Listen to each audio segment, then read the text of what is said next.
دعائے مبارکہ کے آغاز سے پہلے یہ حضرت ولی اثر علیہ السلام کی جو تحریک ہے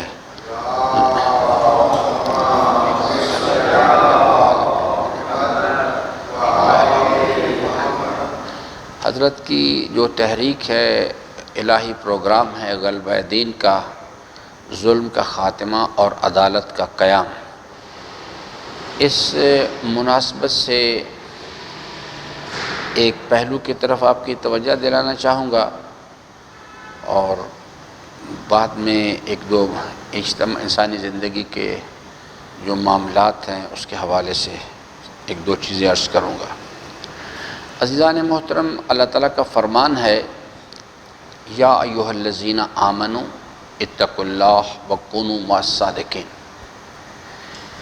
یہ وہ لوگ جو اللہ تعالیٰ کی رضا حاصل کرنا چاہتے ہیں اور وہ اس نظریے پر یعنی انہوں نے یقین حاصل کر لیا ہے کہ الحمدللہ رب العالمین، اور اس کا جو ماحصل ہے لا الہ الا اللہ، وہ لوگ جو ہیں اس نظریے پر ان کا یقین ہے، انہوں نے یقین حاصل کرنے میں کامیاب ہیں، یا ان کا خیال ہے کہ وہ اس پر ایمان رکھتے ہیں۔ ڈے آف ججمنٹ پر بھی اعتقاد ہے، حساب و کتاب پر اعتماد ہے، اور یعنی جزا و سزا، جنت دوزخ، سمجھتے ہیں کہ یہ نظام ٹھیک ہے۔ تو اللہ تعالیٰ ان لوگوں سے خطاب کر رہا ہے، یعنی چاہے وہ اعتقاد یا یقین رکھتے ہیں یا نہیں رکھتے، لیکن زباناً کہہ رہے ہیں یہ بات۔ تقاضا پہلا ہے کہ اتقوا اللہ، تقوی الہی کا راستہ اختیار کرو۔ اگر تم اللہ کے بندے بننا چاہتے ہو اور اللہ تعالیٰ کی رضا حاصل کرنا چاہتے ہو تو پہلا کام یہ کرو کہ تقوی الہی کا راستہ اختیار کرو۔ اسے اچھی طرح سمجھیں، کیونکہ یہ الہی پروگرام ہے جو میں عرض کر رہا ہوں، اور اس کے علاوہ کوئی راستہ نہیں، کوئی چارہ کار نہیں بچنے کا۔ اتقوا اللہ، تقوی الہی کا راستہ اختیار کرو، اور دوسرا مرحلہ ہے کونوا مع الصادقین، صادقین کی معیت اختیار کرو۔ اب یہ چونکہ تقوی کیا چیز ہوتا ہے، اس کو کیسے حاصل کیا جاتا ہے، کیسے مینٹین کیا جاتا ہے، کیسے امپروو کیا جاتا ہے، یہ ایک لمبی تفصیلات ہیں۔ اور ایسے ہی کونوا مع الصادقین، صادقین کون لوگ ہیں، ان کا معیار کیا ہے، اور ان کی معیت اختیار کرنے کا طریقہ کار کیا ہے، کیا کرنا چاہیے اس چیز کے لیے۔ یہ بھی ایک لمبا تفصیل طلب موضوع ہے، میں صرف ایک چھوٹا سا پہلو اس کی طرف اشارہ کروں گا کہ ایک آدمی جو ہے کونوا مع الصادقین کے حوالے سے، ایک آدمی ہے وہ اس نظریے کو بھی ٹھیک سمجھتا ہے، نماز بھی پڑھتا ہے، تسبیحات بھی پڑھتا ہے، روزہ بھی رکھتا ہے، وہ شخص جو ہے وہ سنت روزے بھی رکھتا ہے، شب جمعہ میں دعائے کمیل میں بھی شرکت کرتا ہے، یہ خود پڑھتا ہے۔ تو کیا وہ شخص، اصل سوال جو ہے وہ یہ، کیا وہ شخص اس الہی تحریک کا حصہ ہے؟ غلبہ دین کی جو تحریک ہے اس کا وہ حصہ ہے؟ تو جواب ہے کہ نہیں ہے۔ وہ جب تک کونوا مع الصادقین کے حکم پر عمل نہیں کرے گا، وہ کتنا بڑا نمازی کیوں نہ ہو،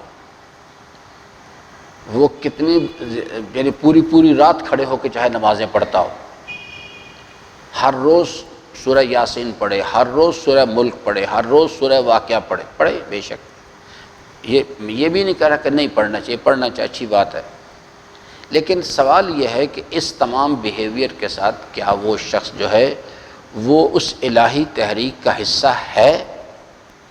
عملی طور پہ ایک ہوتا ہے ذہنی طور پہ تسلیم کرنا، ایک ہوتا ہے عملی طور پر اس کا پارٹ اینڈ پارسل ہونا، تو اس کا حصہ نہیں ہے وہ جب تک اس حکم پہ عمل نہیں کرے گا کونوا مع الصادقین، وہ اس نظام کا، اس تحریک کا عملی طور پر حصہ نہیں بنے گا۔ ہو سکتا ہے کہ وہ متفقین میں شمار کیا جائے، لیکن متفقین میں کہ ایک آدمی سمجھتا ہو اور پھر عمل نہ کرے، وہ زیادہ قابل گرفت ہے بمقابلہ اس آدمی کو جو سمجھتا بھی نہیں ہے۔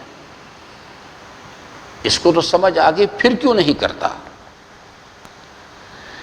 تو یہ چیز جو ہے اس کو پیش نظر رکھ کے کونوا مع صادقین کا حکم جو ہے، یہ ایک چونکہ تفصیل طلب موضوع ہے کہ صادقین کا معیار کیا ہے، اور پھر معیار کی شناخت کے بعد میں نے تطبیق کرنی ہے کہ جناب یہ میں مورگاہ میں رہتا ہوں، میں راولپنڈی میں میری زندگی بسر کر رہا ہوں پاکستان میں، تو اس ماحول میں صادقین ہیں کون لوگ؟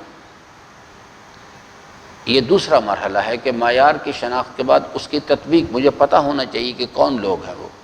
پھر تیسرا مرحلہ آتا ہے کہ ان کی معیت اختیار کرنی۔ معیت جب اللہ تعالیٰ نے کونوا مع الصادقین، تو معیت اختیار کرنے سے کیا مراد ہے، اس کا طریقہ کار کیا ہے، کیسے کی جاتی ہے، یہ شخص جو ہے جس کا میں نے ابھی ذکر کیا، اگر اسی بیہیویئر کے ساتھ ہے، ایک اچھا آدمی ہے، لیکن وہ چونکہ کونوا مع الصادقین کے حکم پہ عمل نہیں کر رہا، اس لیے وہ اس الہی تحریک کا حصہ نہیں ہے۔ اس کے لیے ضروری ہے کہ وہ سب سے پہلی چیز ہے کہ معیار کو شناخت کرے۔ اسلام اندھی تقلید کو ناپسند کرتا ہے۔ اس بنیاد پر میں کسی شخص کا ساتھ دوں کہ جی چونکہ میرے والد صاحب کہتے ہیں، یہ روش غلط ہے۔ اس کے لیے خود میرے پاس عقلی دلیل چاہیے۔ تو پہلے تو مجھے شناخت ہونی چاہیے معیار کی، پھر دوسرے مرحلے میں مجھے شناخت ہونی چاہیے کہ وہ اس معیار کے مطابق کون لوگ ہیں جو اس معیار پہ پورے اترتے ہیں، اور پھر تیسرے مرحلے میں نے جا کے ان کا ساتھ دینا ہے۔ اب اس وقت میں اپنی شناخت کی بات کر رہا ہوں، اس پر ہر آدمی اپنی رائے رکھ سکتا ہے اس چیز کے لیے، اور یہ شرع مقدس اسلام نے کوئی اس پر قدغن بھی عائد نہیں کی۔ میرے نقطہ نظر سے ہم کسی کی بھی تقلید کریں، لیکن اس دور میں کونوا مع الصادقین غلبہ دین کے حوالے سے جو تحریک ہے، اس میں جو صادقین کی جماعت ہے، اس کے امیر کا نام ہے سید علی خامنائی۔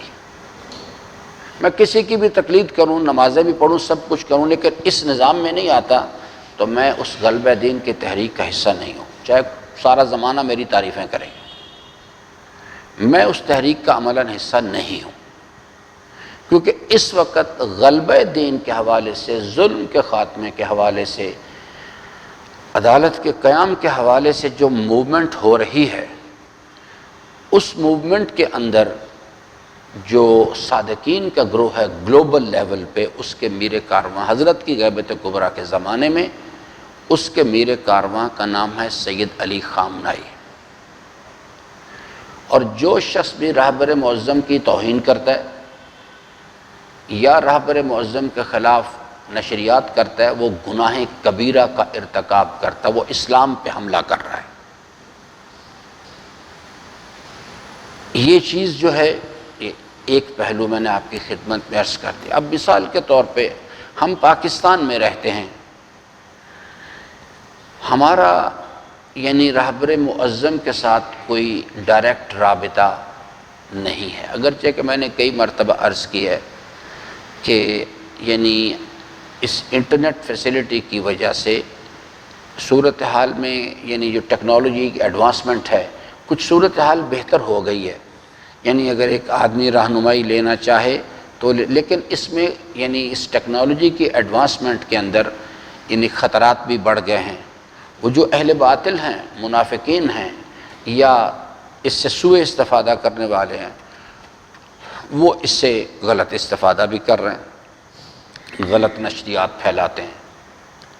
اور سیفلی اس وقت بھی میں جو اگر آپ سوشل میڈیا کو ایک پلیٹ فارم کے طور پہ لیں تو اس وقت یہ جو شیعہ آپ کو مختلف ویب سائٹس پلیٹ فارمز ملیں گے، اگر میں کوئی احتیاط کے ساتھ بات کروں تو کم از کم 30% سے لے کے 30% کے قریب ویب سائٹس یا پلیٹ فارمز ایسے ہیں فیس بک کے یا سوشل میڈیا کے جو دوسروں نے بنائے ہوئے ہیں، وہ لوگ کوئی دبئی بیٹھا ہوا ہے، کوئی انڈیا بیٹھا ہے، کوئی یورپ، کوئی کینیڈا میں ہے، کوئی امریکہ میں ہے، ان کی اردو زبان کی ویب سائٹس ہیں۔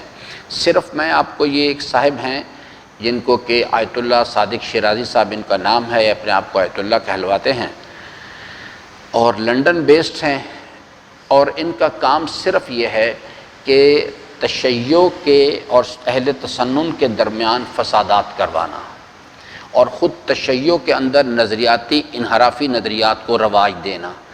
12 یا 13 سیٹلائٹ ٹیلی ویژن چینلز ان کے چل رہے ہیں۔ ویب سائٹس جو ہیں سوشل میڈیا کے وہ تو بے تحاشا ہیں۔ یہ وہ لوگ ہیں جو ظاہری طور پر انہوں نے سر پہ امامے رکھے ہوئے ہیں اور اپنے آپ کو شیعہ کہتے ہیں۔ اس کے علاوہ دسیوں ویب سائٹس ایسی ہیں جو یعنی مڈل ایسٹ سے چلائی جاتی ہیں، یورپ سے، امریکہ سے، انڈیا سے ان کو چلایا جاتا ہے۔ ظاہری طور پر وہ شیعہ ہیں، ماسٹر مائنڈز پیچھے جو ہیں دوسرے لوگ ہیں، اور وہ لوگ جو ہیں وہ اپنے پروگرام کے تحت اس کا طریقہ کار ان کا یہ ہوتا ہے کہ ایک میتھڈالوجی ان کی جو ہے وہ چھٹے امام نے فرمایا کہ ائمۃ الضلال جو ہیں ان کا طریقہ کار، باطل کے جو پیشوا ہیں ان کا طریقہ کار، ایک طریقہ کار یہ ہے وہ حق و باطل کو ملا کے پیش کرتے ہیں۔ حق و باطل کو ملا کے آغا رہبر کی تصویر لگا دیں گے اور ایک دو چیزیں جو ہیں ائمہ کی روایات بیان کریں گے اور بقیہ اپنا پروگرام چلائیں گے۔ اب ایک سادہ لوح آدمی جو ہے اس کے لیے ڈفرینشیٹ کرنا بڑا مشکل ہے کہ یہ کیا چیز ہو رہی ہے میرے ساتھ۔ یہ تو اس لیے جو میں نے گزشتہ خطبہ جمعہ میں بھی عرض کیا تھا، کل بھی پھر انشاءاللہ بات کروں گا وقت نکال کے اس مسئلے پہ۔ یہ چیز جو ہے یہ جو یعنی اور اس طرح سے بہت سارے برادران ہیں جنہوں نے جو مخلص ہیں لیکن ان کو سمجھ نہیں ہے کہ کیا چیز بیان کرنی ہے اور کیسے بیان کرنی ہے۔ وہ یعنی مختلف قسم کی چیزیں نشر کر رہے ہیں، ان کے پاس چونکہ ٹیکنالوجی تو ہے اس کو نشر کر رہے ہیں، اس کے نتیجے میں جو بجائے اس کے کہ لوگ جو ہیں وہ بات کو سمجھ سکیں، کنفیوژن ذہنوں میں زیادہ پیدا ہو رہے ہیں۔ جیسے یہ جو مسئلہ ہے یہ کووڈ کا، یہ جو کیا بیماری کو کرونا جو ہے، میں بیماری سے کبھی بھی میں نے انکار نہیں کیا، میں ابھی بھی کہتا ہوں بیماری سے تو اختلاف ہی کوئی نہیں ہے، لیکن جو شکل پیش کی جا رہی ہے میڈیا کے ذریعے سے یہ سب جھوٹ ہے۔ میڈیا کے ذریعے سے جو شکل پیش کی جا رہی ہے، آج سے اگر میں زندہ رہا تو میں دیکھ لوں گا، اگر نہ رہا تو آپ دیکھیں گے جو جوان لوگ ہیں 20 سال کے بعد یہ چیزیں علم نشرہ ہو جائیں گی، بتایا جائے گا کہ یہ سازش کی گئی تھی، اس طرح سے کھیل کھیلا گیا تھا، یہ طریقہ کار تھا۔ یہ چیزیں آج ڈیٹ بے شک نوٹ کر لیں، آج کی تاریخ، اور 20 سال کے بعد دیکھ لیجیے گا یہ چیزیں کھل کے آ جائیں گی سامنے۔ جیسے آج ثابت ہو گیا ہے کہ 9/11 کا واقعہ جو ہے اٹ واز آل فراڈ، سب دھوکہ تھا، سب جھوٹ تھا بالکل۔ اس قسم کی چیز امریکنز نے، اسرائیلیز نے مل کے خود کروائی تھی۔ یہ 9/11 کا واقعہ ہے، اس میں تو کلام ہی کوئی نہیں، لیکن کیا یہ واقعتاً وہ سازش تھی؟ نہیں، ایسی کوئی چیز نہیں تھی۔ ماسٹر مائنڈ نے سب کچھ پہلے تیار کیا ہوا تھا اور اٹ واز آل فراڈ۔ اس کو بنیاد بنا کے کبھی افغانستان پہ حملہ کر دیا، کبھی عراق پہ حملہ کر دیا۔ عراق پہ بارے میں جو کچھ تھا کہ وہاں پہ ماس ڈسٹرکشن کے یعنی ہتھیار ہیں، بالکل جھوٹ تھا وہ، ایسی کوئی چیز۔ اب وہ خود بھی تسلیم کہتے جی ہاں جی بالکل کیا کریں، جھوٹ تھا وہ سارا۔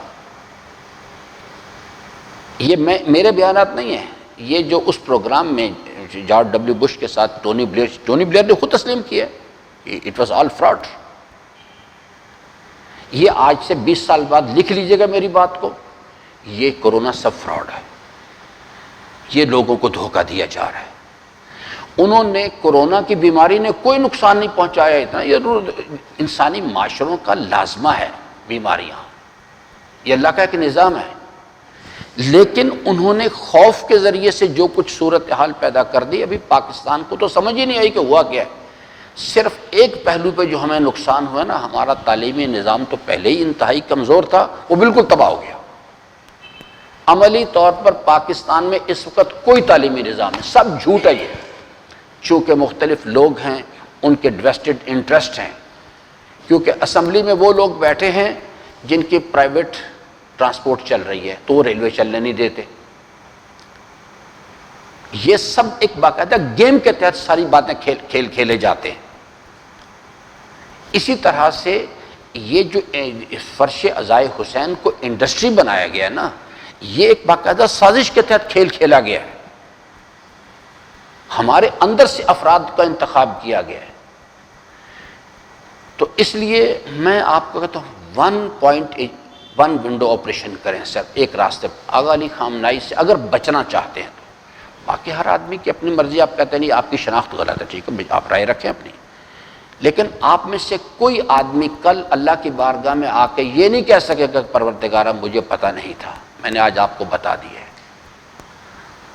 جو شخص صرف نمازیں پڑھتا ہے، وہ نماز شب بھی پڑھتا ہے، تسبیحیں بھی پڑھتا ہے، دعائے کمیل بھی پڑھتا ہے، سب کچھ کرتا ہے، لیکن وہ آدمی جو ہے روئے زمین پر ولایت سیاسی، ولایت اجتماعی کے اس نظام کے ساتھ مربوط نہیں ہے۔ آپ کسی کی بھی تقلید کریں، اس پر بحث نہیں ہے، لیکن اگر آپ اس کے ساتھ شریک نہیں، آپ اس الہی تحریک کا حصہ نہیں ہیں۔ وہ شخص جو ہے چاہے اس کے سر پہ امامہ ہی کیوں نہ ہو، وہ اس الہی پروگرام کا حصہ نہیں ہے بالکل بھی۔ یہ ایک باقاعدہ آرگنائز سسٹمز ہیں جو اللہ تعالیٰ نے بنائے ہوئے ہیں۔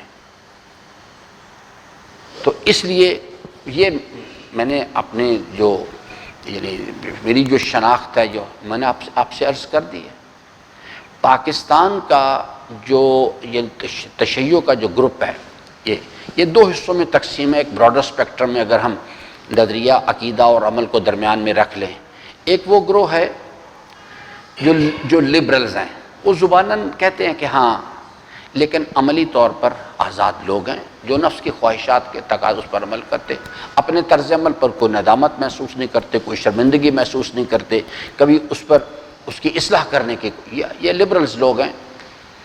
ان کو یہ بھی یاد رکھیے گا، میں بعض اوقات نام لیتا ہوں اس آدمی کا، پرویز مشرف کا، پرویز مشرف کے شیعہ سید ہونے میں کوئی شک نہیں، میں آپ کو بتا دوں، وہ ایک سید تھا اور ہے۔ سید تو ایک ٹرائب ہے، اس کا اس سے کیا تعلق ہے عمل کے ساتھ؟ عمل ایک اور چیز ہوتا ہے، یعنی ٹرائب ایک اور چیز ہے۔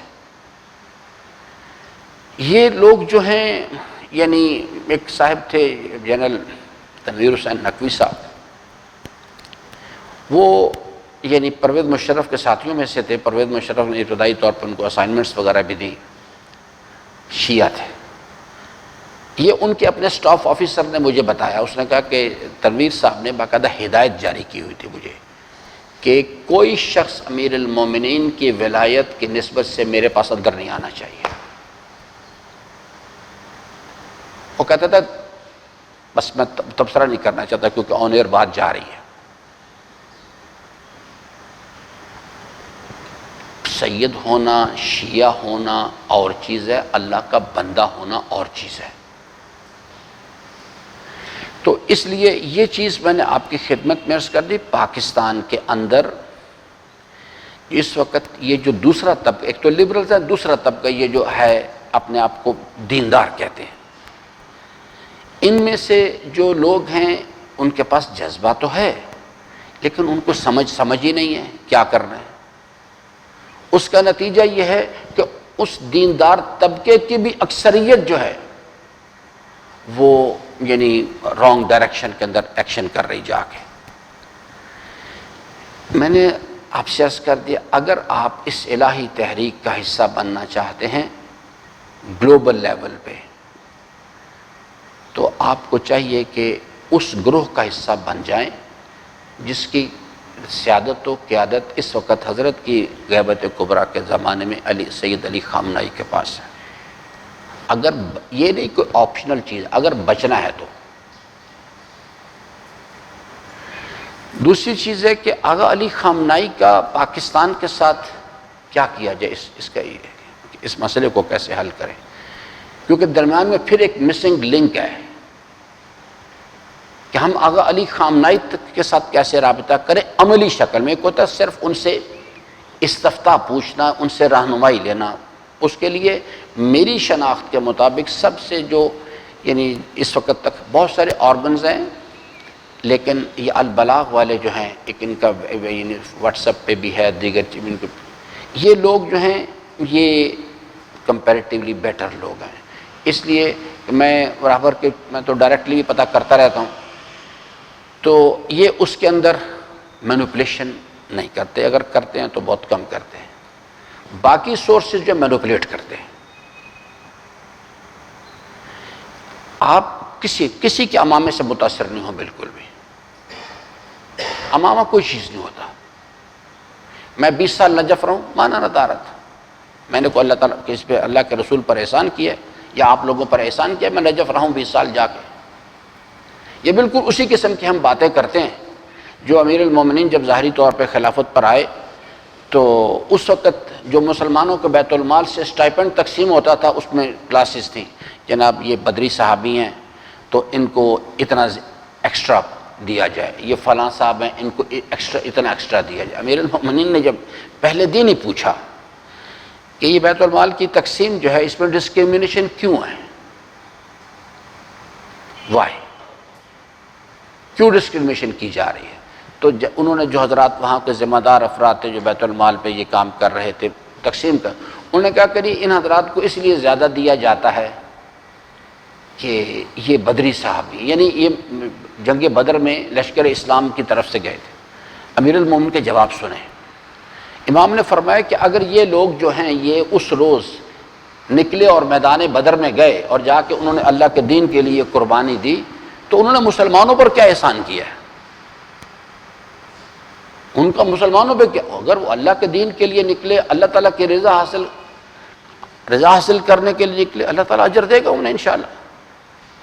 مسلمانوں پر کیا احسان ہے ان کا؟ کیوں ان کو زیادہ دیا جائے؟ اور میں کہ غلط ہے، بند کر دو اسے. یہ ڈسکریمنیشن نہیں ہونی چاہیے.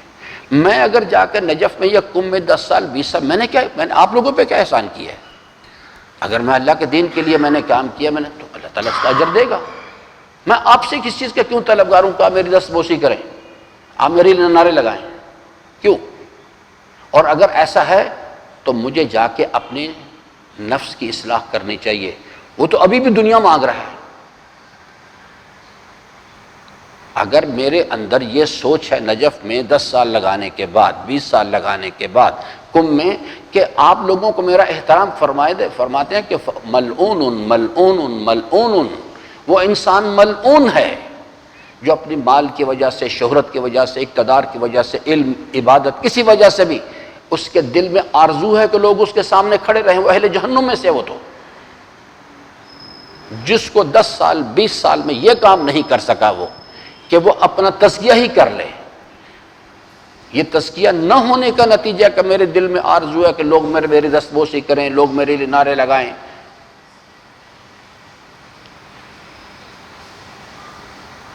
تو اس لیے یہ دوسرا خطرناک مرحلہ ہے. پاکستان کے اندر سے آپ نے اس تحریک کا حصہ بننے کے لیے، کیونکہ یہاں عملی طور پہ جب حصہ بننا ہے تو ہم ہر آدمی کے پیچھے نہیں جا سکتے. بالکل بھی کسی آدمی کے اس چیز سے کہ وہ اس نے سر پہ امامہ رکھا ہوا ہے، اس کے پیچھے راہبر کی تصویر لگی، اس سے کچھ فرق نہیں پڑتا. یہ سب کاروباری باتیں ہیں. اس کو دیکھے جا کے دو چیزیں ہمیشہ پرکھیں. یا قوم اتبعوا المرسلین اتبعوا من لا یسألکم اجرا وہم مہتدون. اس کا تزکیہ ہونا ہے. لا یسألکم اجرا، یہ جو شرط ہے تزکیہ، جو میرے دل میں اگر آرزو ہے کہ میں نے چونکہ قرآن یاد کر لیا ہے، میں نے نجف میں 10 سال لگائے ہیں، میں نے 20 سال لگائے ہیں، اب لوگوں کو چاہیے کہ میرا احترام کرے. مجھے تو پہلے جا کے اپنا علاج کرنا چاہیے. میں تو خود مریض ہوں دنیا کی محبت کا. یا میرے دل میں آرزو ہے کہ لوگ میری گاڑی کا دروازہ کھولیں آ کے. دنیا اور کیا چیز ہوتی ہے؟ تو اس لیے ایسے آدمی کے پیچھے گئے تو سمجھ لے کے گئے بس پھر۔ اللہ تعالیٰ کی ذمہ داری یہ نہیں ہے کہ مجھے راولپنڈی یا پاکستان میں بتایا کہ زید ہے، اللہ تعالیٰ کا کام ہے معیار شناخت کروانا، وہ اس نے کرا دیا ہوا ہے۔ قرآن پڑھا کریں، اس میں لکھی ہوئی ساری باتیں۔ اور یہ بھی ایک یاد رکھیں بات، ہو سکتا ہے ایک آدمی ایک وقت میں وہ ٹھیک ہو، لیکن ہو سکتا ہے کہ اگلے ہی لمحے خراب ہو جائے۔ ہم نے فرد کا ساتھ نہیں دینا، یاد رکھیے گا، ہم نے حق کا ساتھ دینا ہے۔ فرد کا ساتھ اس وقت تک دینا جب تک وہ معیار حق پہ پورا اترتا ہے۔ آپ یہ دیکھ لیجئے کتنی روشن مثال ہے، جب حضرت امیر المومنین کے سامنے یعنی وہ تلوار لائی گئی جس سے زبیر کی تلوار لائی گئی، ان کو قتل کر دیا گیا تھا جنگ جمل کے بعد، تو امیر المومنین نے اس تلوار کو ہاتھ میں لیا اور اس کو دیکھ کے فرمانے لگے کہ اس تلوار نے نہ جانے کتنے مقامات پر رسول اسلام کو جنگوں میں مشکلات کو برطرف کیا ہے، یعنی زبیر کی تعریف کی۔ اور پھر فرمایا کہ زبیر ابتداً برا آدمی نہیں تھا، یہ بعد میں ہوا جب اس کا بیٹا جوان ہوا، انما اموالکم و اولادکم فتنہ۔ جب بیٹا جوان ہوا تو اس نے باپ کو ٹریک سے اتار دیا۔ اس کی باپ کی کیا غلطی ہے؟ اولاد کے ساتھ وابستگی، اتنی شدید وابستگی کہ جس نے اس کو اللہ تعالیٰ کے راستے سے ہٹا دیا۔ فرمائے کہ ابتدا، اس کا مطلب ہے کہ اگر زبیر کون شخص ہے؟ رسول اسلام کا سگا پوپیزد بھائی، جس نے اسلام کسی اور سے نہیں سیکھا، ڈائریکٹ رسول اسلام سے سیکھا ہے۔ اگر زبیر جیسا شخص اولاد کی محبت میں آ کے ٹریک سے اتر سکتا ہے تو آج تو 1400 سال گزر گئے بھائی اس بات کو۔ آج کے دور میں تو کوئی بھی شخص ایسا نہیں جو یہ کہے کہ میں نے ڈائریکٹ رسول اسلام سے رہنمائی حاصل کی ہے۔ اگر وہ لوگ جو ہیں وہ ٹریک سے اتر سکتے ہیں تو آج کیوں نہیں اتر سکتے بھائی؟ کوئی اس قسم کی کوئی سند آئی ہوئی ہے ہمارے پاس کوئی؟ اس لیے حال کو دیکھو۔ اسی واسطے امام خمینی رضوان اللہ تعالی علیہ جب دنیا سے جا رہے تھے تو انہوں نے جو آخری وصیت کی اس میں ایک جملہ لکھا ہے، فرماتے ہیں کہ دیکھو میں نے اپنی زندگی میں مختلف لوگوں کے بارے میں مختلف ریمارکس دیے ہیں، تو ایسا نہ ہو کہ میرے دنیا سے چلے جانے کے بعد لوگ ان ریمارکس کو جو اس کو لیں اور کہیں کہ دیکھو جی امام خمینی نے فلاں کے بارے میں یہ فرمایا تھا، یا وہ خود اپنے لیے کہ امام خمینی نے فرمایا کہ دیکھو میں نے جب اس کے لیے کوئی بات کہی تو اس کے اس وقت کے کردار کو، صورتحال کو دیکھ کے اس پر تبصرہ کیا، کل کیا ہوگا میں نہیں جانتا۔ اگر کل کوئی صورتحال پیش آئے تو آپ میری بات کو معیار نہ بنائیے گا، اس وقت اس کے کردار کو دیکھیے گا، اس وقت دیکھنے کی ضرورت ہوتی ہے۔ ہو سکتا ہے میں آج ٹھیک ہوں، ہو سکتا ہے کہ کل میرے پاس ایسی حرام کی دعوت آئے کہ میں ٹریک سے اتر جاؤں۔ تو اگر آپ شخصیت کے پیچھے ہیں نا تو پھر آپ کل اندھی تقلید کرتے رہیں گے میری، لیکن اگر آپ حق کے پیچھے ہیں، آپ کے پاس معیار حق کی شناخت ہے، تو آپ پھر میرا ساتھ، میرا احترام اس وقت تک کریں گے، میرا ساتھ اس وقت تک دیں گے جب تک میں اس معیار حق کے مطابق چل رہا ہوں، اور میں جس وقت بھی چھوڑوں گا اپنا راستہ آپ علیحدہ کر لیں گے مجھ سے۔ صرف یہ ذوات مقدسہ ہیں 14 جن کے بارے میں یعنی جو ڈیبیٹیبل نہیں ہے، یعنی ہم چہاردہ معصومین کہتے ہیں، باقی ہر آدمی ڈیبیٹیبل ہوتا ہے، باقی ہر آدمی ڈیبیٹیبل ہے۔ وہ اس وقت تک ہم اس کا احترام بھی کریں گے، اس کی دستبوسی بھی کریں گے، اس کا جب تک وہ اس معیار حق پہ ہے، اور جب وہ اس سے اتر جائے گا تو ہماری ذمہ داری ہے، یہ نہیں ہے کہ ہماری ذمہ داری کہ مجھ سے دور ہو جائے۔ تو اس لیے عزیزان محترم میں نے وقت آپ کا لیا، معذرت خواہ ہوں، لیکن چونکہ حالات بہت گمبھیر ہیں، میں بہت سارے لوگوں کو جانتا ہوں وہ مخلص ہیں، انہیں بیچاروں کو پتہ ہی نہیں ہے، اور یہ جو یعنی کتاؤ طریق ہیں یہ ان کے اس لا علمی سے سوء استفادہ کرتے ہیں، ان کے جذبات کو، ان کے خلوص کو، ان کے محبت کو۔ ایسے ایسے لوگ ہیں جو ان لوگوں کو جا کے کروڑوں روپے پیسے دیتے ہیں، ان نادانوں کو پتہ ہی نہیں ہے کہ یہ ہم کیا کر رہے ہیں اپنے ساتھ ہی ہے۔ دوسری چیز جو میں حضرت امام صادق علیہ السلام کا ایک فرمان گرامی عرض کرنا چاہتا ہوں،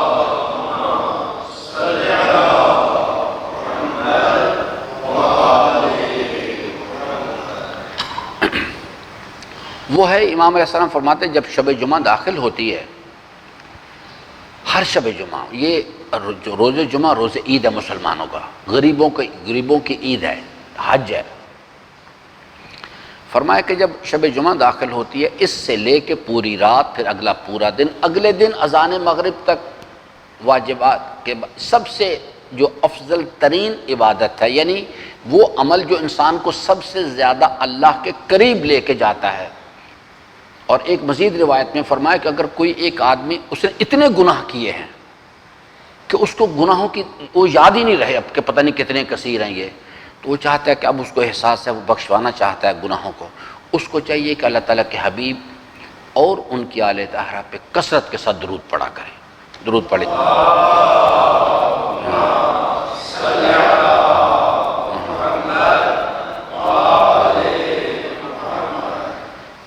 یہ ایک ایسا عمل ہے، یہ آپ کہہ سکتے ہیں ڈاکٹر صاحب بہتر اس پہ روشنی ڈالیں گے، یہ ایک جنرک قسم کا، یہ ٹانک بھی ہے، یہ اینٹی بائیوٹک بھی ہے، ہر مرض کا علاج اس کے اندر اللہ تعالیٰ نے رکھا ہوا ہے۔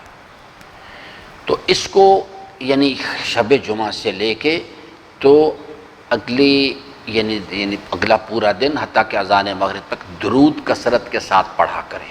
اس میں مزید خوبی پیدا کرنے کے لیے یہ کریں کہ آپ درود کی ایک تسبیح پڑھیں، پھر ہدیہ کریں حضرت رسول اسلام کی خدمت میں، اور ان سے توسل اختیار کریں، پھر اس کا ثواب بے شک اپنے مرحومین کی طرف بھیجو، پروردگار اس کا ثواب انہیں پہنچے، فلاں کو پہنچے۔ اسی طرح سے درود کی تسبیح پڑھ کے حضرت تمام پنجتن پاک علیہ السلام کو ہدیہ کریں، امام زمان علیہ السلام کے، تو اس کی نورانیت میں اور اس کی جو ایفیکٹونیس ہے اس میں کئی 100 گنا اضافہ ہو جائے گا۔ یہ چیز جو ہے یہ ایک راز ہے، لیکن درود جو ہے ایک دعا ہے، وہ یہاں سے اندر سے پڑھی جایا کرتی ہے، اس سے اوپر نہیں۔ یہ کسی اچھے استاد سے کہیں آپ کو درود پڑھنا سکھائے، اتنا ایفیکٹو ٹول ہے یہ کہ میں نے شیخ شفا صاحب سے سنا کہ ایک صاحب کی بیٹی انتقال کر گئی اور باپ نے چند دن کے بعد اپنی بیٹی کو دیکھا عالم خواب میں، تو بہت بری حالت تھی اس بچی کی، تو اس کے خواب دیکھنے کے نتیجے میں باپ پریشان ہو گیا، اور اب وہ سوچ رہا تھا کہ بھی میں اس کے لیے برزخ میں آسانی کے لیے کیا کروں، کیا معاملہ کروں اس کے ساتھ، کیا اس کو ایصال ثواب کروں تاکہ اس مصیبت سے اس کو نجات ملے۔ برزخ ایک بڑی والوٹائل قسم کی جگہ ہے، اپ ڈاؤن بہت زیادہ ہے اس کے اندر۔ تو وہ شیخ صاحب سنا رہے تھے کہ چند دنوں کے بعد ابھی وہ سوچ رہا تھا، پلان کر رہا تھا یہ کام کرنے کے لیے، تو اس نے پھر دوبارہ سے عالم خواب میں بیٹی کو دیکھا کہ جناب وہ بیٹی کی بڑی اچھی حالت ہے، بڑا اچھا لباس پہن رکھا ہے اور خوش ہے۔ تو اس نے کہا بیٹی چند دن پہلے تو میں نے تجھے دیکھا تھا، بڑی حالت خراب تھی، تو یعنی میں بڑا پریشان تھا کہ تیرے لیے کیا کروں، تو لیکن اب تو بہت اچھی حالت میں ہے، تو کیا ہوا تیرے ساتھ، یہ تبدیلی کیسے آئی؟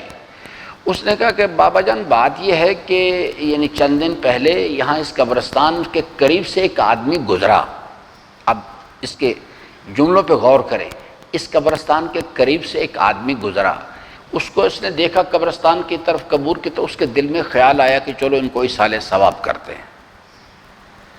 اس نے ایک درود پڑھا، یہ اس درود کی برکت کا نتیجہ ہے کہ جتنے بھی مردے وہاں پر اس قبرستان میں مدفون تھے، اس درود کی برکت کی وجہ سے ان سب کو حصہ ملا، اور اس کی برکت کا نتیجہ ہے کہ میری اس کیفیت کو تبدیل کر کے میں اس کیفیت میں آ گئی ہوں۔